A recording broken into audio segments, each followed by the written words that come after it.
Morning, everyone. Morning. I just wanted to give you an update on what's been happening since I made that first film about being asked to go and find something that Christian left behind. I did a post a few days ago. You might recognise this map. When I looked at the place where I'm being shown to go, this is actually, my husband found this on the gov.uk website, and as you can see, anything in red is advise against all travel, anything in yellow is advise against all but essential travel. My destination is in this yellow section at the bottom, so that didn't help the the mood in the house when I said to my husband my plan. I want to talk a bit about fear, because I completely understand fearful reactions to what I might be planning.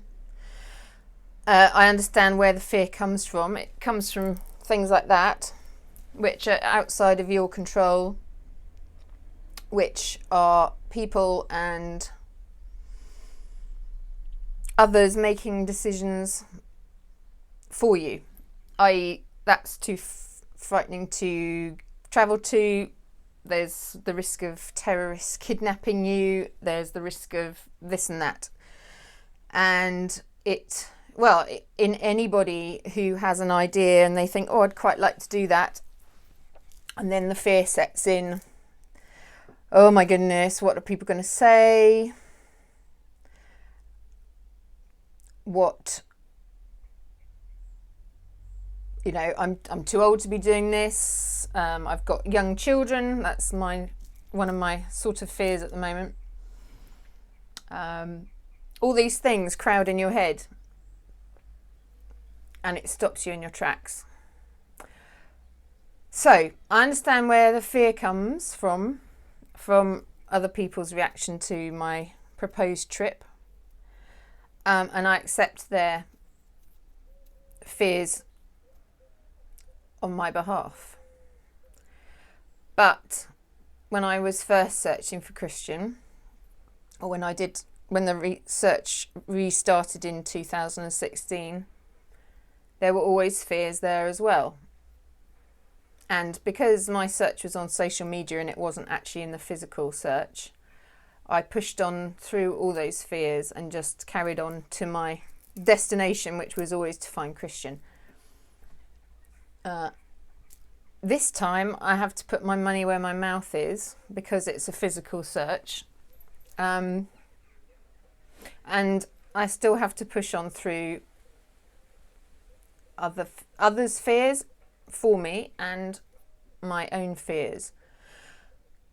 So, looking at that picture, which has just gone off, I won't bring it up again. I did have a day where I thought, this isn't going to happen, or it's certainly not going to happen anytime soon. And, this is a long-term goal. There's no time limit. There's no necessity to get this item back, because obviously Christian's dead. It's something that he wants back, and something which I want back for full and proper closure, not just for myself, but for him and for the rest of my family, which they don't have at the moment, because Christian isn't real to them where he's real to me. So I want something we both want something that's a physical object that Christian helps me find, and it will hopefully give everybody closure to this episode, which has been going on for far too long and has caused too many eruptions in the family. And recently it's not the right ending This was never the ending that I envisaged, or Christian obviously envisaged. And this feels like the right ending. This is how it should be. This is the end of the... We've still got a bit of the unfinished story.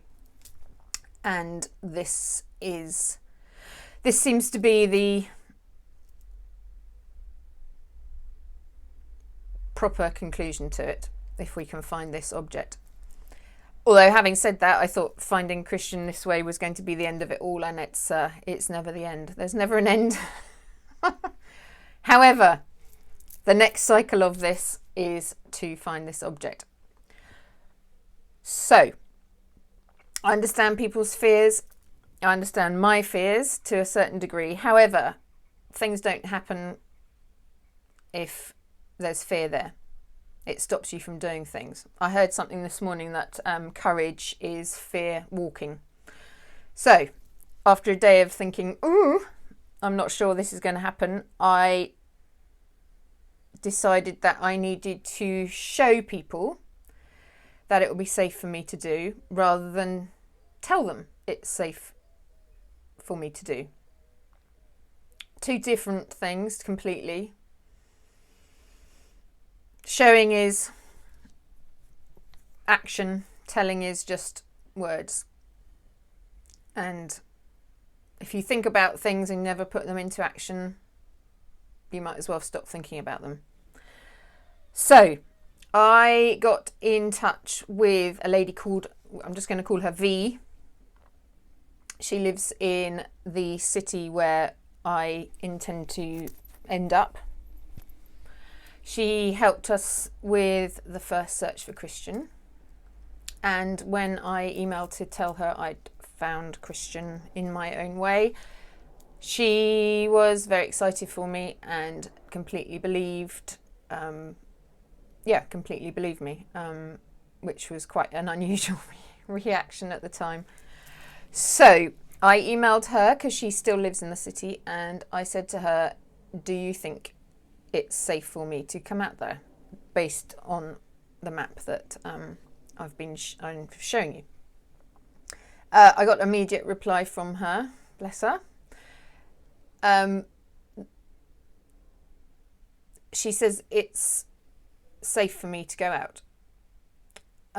There's not been any kidnappings of foreigners. There haven't been anything like that for the last couple of years. If there had been, V would definitely know about it.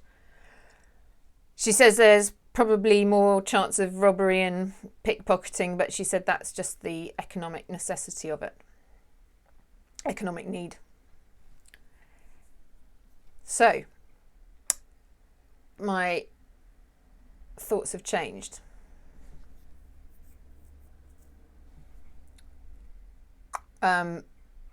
She also gave me lots more information about guides I might get out there.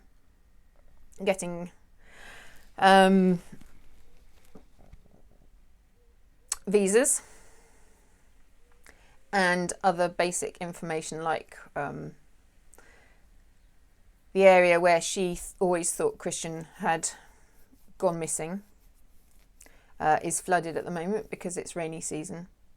Because Bamako's, didn't say that, the city is built between the river Niger, and obviously in the rainy season the river Niger bursts its banks and floods some areas. Anyway, apart from that, she was very upbeat and positive, although the nature of Christian's involvement might cause some, I guess again, fear in certain people out there. She called it the paranormal. They believe a lot more than we do here in the UK and in the West, I guess. The European belief in paranormal, as she called it, is nothing compared to what it is in Africa. It's very real in Africa and or certain parts of Africa. And yeah, so we'll see. I might need to tone that all down. But anyway, that's another story. So anyway, yes, slowly putting one foot in front of the other. I'm finding that it's not as fearful a project as others make it appear. I just need to concentrate on the now, not think about the future. I can't think about how it's going to actually pan out at the moment because I'm just following signs. And slowly it will all come into focus and just one step at a time, which if you're going to reach any goal is the way to do it. I can't just crash in there, and I've tried that before with previous efforts, as you probably know, and it doesn't work. If you hit brick walls, if you're not ready, if the time's not right, if your instinct is actually saying no, but you're still pushing to try and get something done, yeah, it doesn't work. And also on the last search, I was very heavily influenced by other people, and I wasn't listening to what I was being given. So I'm relying on myself this time and my instincts. Oh, and I don't know if you can see that behind me. This little card here. I'll get it down. If you can see it, it's a hawk card. Every month I have a special oracle card pack and I pick a card for the month, and I picked that yesterday, hawk. Hawk is taking the higher perspective. Hawk is looking for details that you've missed. Hawk is piecing puzzles together. Recollections. So I think that's a pretty good card for me for this month. Also, I wanted to share with you when we had Christian's 40th birthday party back in July 2015. I found two objects before the party, which neither object I'd seen for 12 years. And I talked about it. I gave a little speech at Christian's party and I talked about these two objects that I'd found. We didn't expect to find them. I didn't expect to find them, but they were there in plain sight, and we just missed. Well, in one case we just missed it, and in the other one, somebody else had the object. Obviously, somebody else had the object, and it was still there. They still owned it. They still kept it. So I just want to tell you about those. The first object, which was really quite the amazing one, which nobody thought we'd find, is this picture that Christian painted of Jimi Hendrix. We had a 16th birthday party together, and he did this for the party to put on one of the walls. He'd always had it above his bed at the house before he left for Africa. It was still in his childhood bedroom. And before the party, I suddenly thought, oh, that would be nice to put on the wall. I remembered it was nice. It's a really big painting, like a mural. And I asked Mum and Dad where it was. And they said that when they sold the house, which was just after Christian had left for Africa, the son of the gentleman who came round to look at the house, the son fell in love with Chris's picture of Jimi Hendrix, and Mum and Dad said that they'd leave it behind at the house if he really, really wanted it. Whether it was just something to get the house sold, I don't know. But anyway, I was about, Mum, Dad, how can you've how did you just give that to somebody else? Anyway, we thought, it's like 12 years ago. At that point, it was 12 years ago. We're never going to find this again. They're going to, and then what's the chances of the son keeping it? Because he's now going to be 20, whatever, and left for uni. It was their second home anyway. So, they wouldn't have probably kept it. And just what are the chances? Anyway, in the morning, I wrote to the owner and just asked if they had the possibility that they might still have kept the picture. I didn't think anything of it. And then 3 weeks later, I get this lovely letter from owner of our old house saying, thank you for your letter regarding your brother Christian's painting of Jimi Hendrix. I'm happy to say we do still have it and would be delighted to return it to the family. Blah, blah, blah. And he says, at the end, we are so glad to be able to do this. We would have felt terrible if, for whatever reason, we didn't have it anymore. So I went and met the owner of the house, and lo and behold, he pulled out this this picture. Mum and Dad have it at their house. I don't have enough wall space at the moment. Maybe I should put it in here. That's what I'm going to do. I'm going to go and collect it. I'm going to see them at the weekend, so I'm going to go and collect it and bring it and put it in my shed, and I'll show it to you. Anyway, something that belonged to Christian that was given away,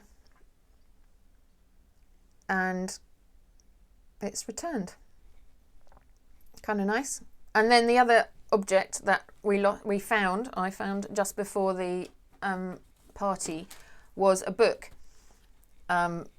It was actually this book, Mungo, but it's going to be back to front the writing. But this is the book that Christian said to me, you must read it because it will show you all about Mungo. It will show you the journey, and it will show you why I am intrigued by this guy and why I want to do this trip.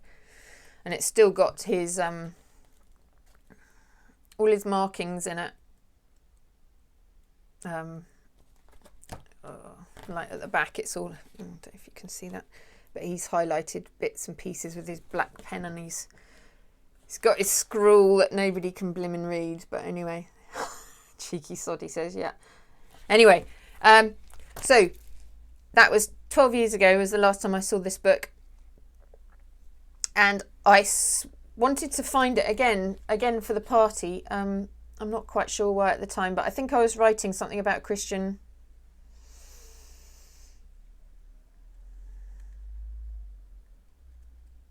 Yeah, I was right.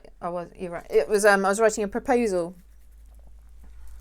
to write a book about him, sort of to keep his memory alive at that point, and to show what the travel that he did. And I wanted this book as background because it's obviously inspired Christian to follow in Mungo's footprints. So it was a very important book to find. So I had to find it. That's right. And I couldn't remember where it was. And in my mind, I saw it with a blue spine. And I looked on every bloody bookcase we have, which is a lot in the house because I've got an obsession with buying books. And Mum and Dad's house, and couldn't find this book, couldn't find it. And I decided that, right, I'm going to try one last time before the party to find this blooming book. And I sat and looked at every single spine in every bookcase that we have. And I found it. It has a red spine. I was looking for a blue spine. Yeah. How many times in life do we think we're looking for something and actually we're missing it because we can't see the wood for the trees? Anyway, that's the second object that I hadn't seen for 12 years and found it. So anyway, I was talking at the party about finding lost things. One, this painting, two, the book, and obviously I said the goal is to find the third thing, which is Christian. So it's obviously not. Even back then in 2015, there's still this third object to find, and it'll all become clear as we go along. But anyway, I just wanted to share with you a couple of things and to say that plans are still uncertain, but hey, that's okay. Nothing's for sure in this life at the moment, so I know the end goal and I just have to work slowly towards it and not get obsessed by it, and things seem to fall into place. Okay, so thank you very much for listening, and I'll catch up with you soon. Bye.